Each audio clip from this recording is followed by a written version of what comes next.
Good day, my name is Navneet Anand from aajKal, local and global in Australia. Today I'm talking to somebody who came as an international student around 2 decades ago and today is a well-known name not only in the industry as well as the whole of Australia. We have Sonia Sadiq Gandhi. Sonia ji, welcome to the show. Thank you, Navneet. It's a real honor to be in your studio today. That's a big achievement for an international student and a creative genius, as people say. Was it the passion from the childhood? That's a very, very good question. Can I just begin by acknowledging the traditional custodians of the land on which we meet today and pay my respects to their elders, both past, present, and emerging? Passion. When we talk about passion, I came to Australia 23 years ago now, right here in the heart of Western Sydney.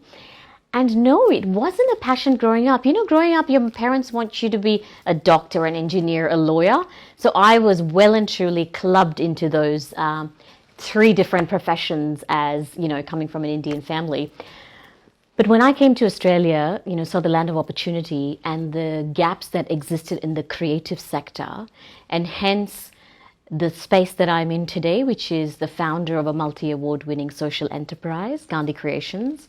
And for over a decade now, we have provided sustainable platforms for the creative sector and developed platforms that sort of marry the gap in the community for business, economic, social, and cultural requirements. So, no, I didn't start off as, wanting to be a creative genius, but it just happened to go that way.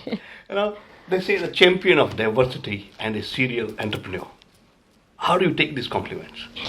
Well, I do believe that, thank you, firstly. That is very, very humbling to be called that. I think I do believe in a lot of the work that I do with diverse communities. It's all about empowering communities. That is the absolute key in everything that I do, right from work and personal. I think when you empower communities, some really incredible things happen. And I have the privilege of sitting on the board of Multicultural New South Wales, which is a peak body that represents and fosters social cohesion for our state of New South Wales. I'm also an Australia Day ambassador, and the work that I do gives me that title sometimes, which is the champion of diversity, by working with Indigenous, refugee, and multicultural communities by providing them sustainable platforms for cultural and social needs. I think that is a true and a very humble honor.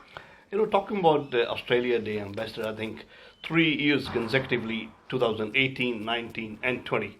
How was the excitement when you got to know this for the very first time? I know, it is absolutely incredible. So the Australia Day program is such a phenomenal program. It's for people like you and me who are wanting to make a difference, wanting to empower others, and making sure that the voices of other people are heard, which is basically what you do in your fabulous studio. The Australia Day program is run by the Australia Day Council, and I must say there's about 5 or 6 Indian origin people across the nation who have been given this honor. I share that with Anupam Sharma, with Kumud Murani, and a few others.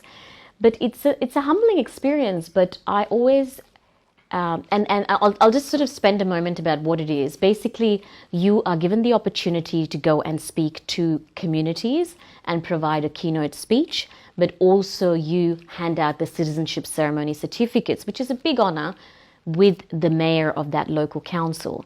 And of course, it reminds you of all the time that you went through that whole experience, and it is very, very enriching. But the one thing to learn about the program is the request to actually ask to be placed in regional communities, because I'm a very strong believer of not preaching to the converted. So if you are from an Indian background or whichever background, getting yourself out of the comfort zone and going to a new place where you may not be comfortable is the way to do it. So I chose Glen Innes, which is about 600 or 700 kilometers. That's right. At the other end of New South Wales. And initially, I got out of my comfort zone, very, very nervous because I didn't know the audience. But I actually spoke about my story, my migrant journey, my story around when I came as a student, how I didn't feel like I belonged in Australia, to where I am today. I think it's very important to tell the story to diverse audiences rather than tell it to the audiences that already know it. But the program in itself, I highly recommend all your subscribers also to look into it, because it is an absolutely great experience. Sonia Gandhi is a known name, not in the Indian community here in Australia, as well as the mainstream community knows the name very well. Your journey as the social impact entrepreneur, how has that been? Again, it wasn't something that was planned. That is such a good question, Navneet, because it was one of those things where you find the gaps in the market. So currently what we do is we work with various foreign governments in delivering some major social and cultural projects for the foreign governments. You know, the ability to be called a social entrepreneur is because a lot of our platforms, such as, I'll give you an example, a platform like the India-Australia Business and Community Awards, highlights the diverse nation that India is, but also highlights the Southeast Asian qualities and talent that exists from a professional and business perspective.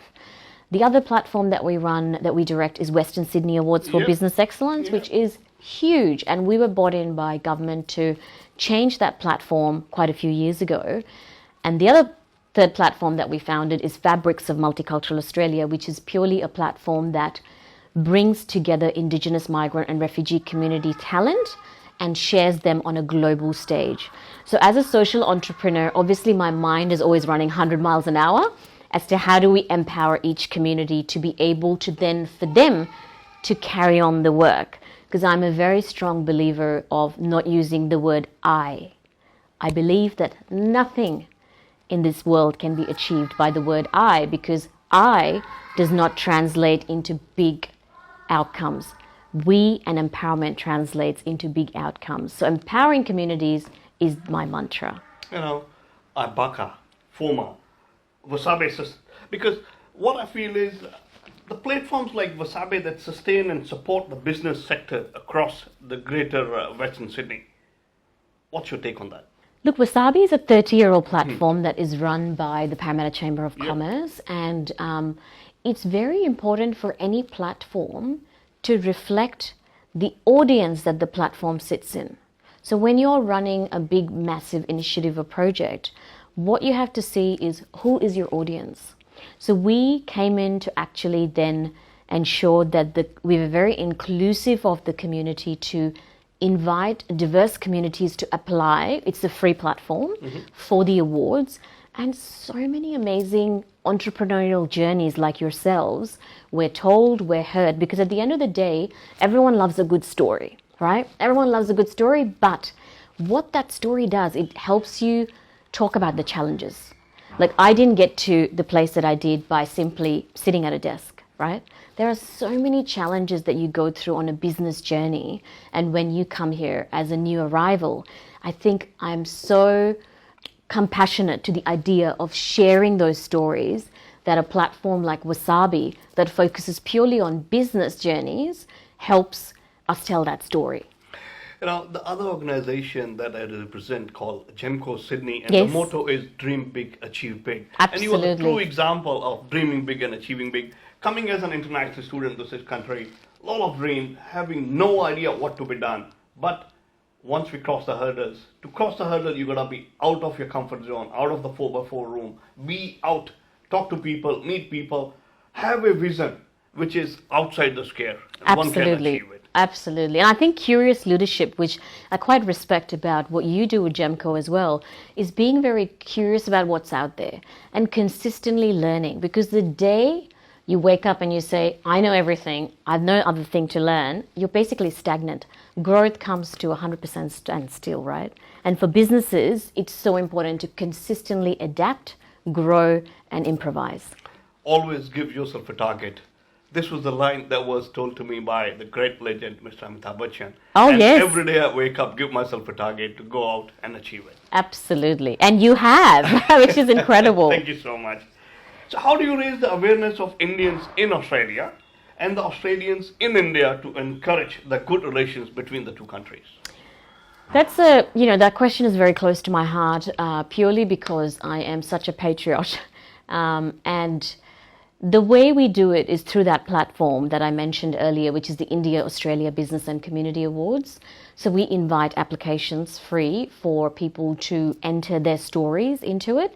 We have a panel that assesses that, and then we're taking the platform for the first time to India. And we're very, very pleased to say that if the Prime Ministerial delegation from here goes to Delhi, that will be, aajKal will be a major part of that. And we're looking at sharing the stories of the Indians that live, Australian Indians that are living in India, and the Indians that work in Australia, to promote the bilateral relationship. Because again, when you celebrate success stories, you really talk about challenges, but also you are sharing stories that of people that act as mentorship going forward for other leaders, for new arrivals as well. So that's how we do it through IABCA. You know, I know that you always have the long hours to go and work. So what is the mantra to stay motivated? Oh, stay motivated. I think yoga is a beautiful gift that India is given to the globe. It's free. You can do it every day. So I do a lot of yoga in the morning. I spend the first 30 minutes. I'm a very early riser. So I wake up at about 4:30 or 5 in the morning, no later than that. And I spend 30 minutes with myself. The mantra in life, for me personally, is you need to understand yourself. It is very important to understand your true values and your true leadership to then be able to empower others. Because you could go out there in the world and say, you know, you should do this, you should do that, you should look like this, or you should be this. But if you actually don't know your own self, it's very hard to understand global perspectives. And for me, yoga is the key to be able to stay fit physically. Mentally, the mantra is to what I just said around understanding your own self before you go and, preach to others. But also, I live by the Gandhian values, and I love this quote, be the change you wish to see. So again, it comes back to understanding what you want to be before you actually want the change in others.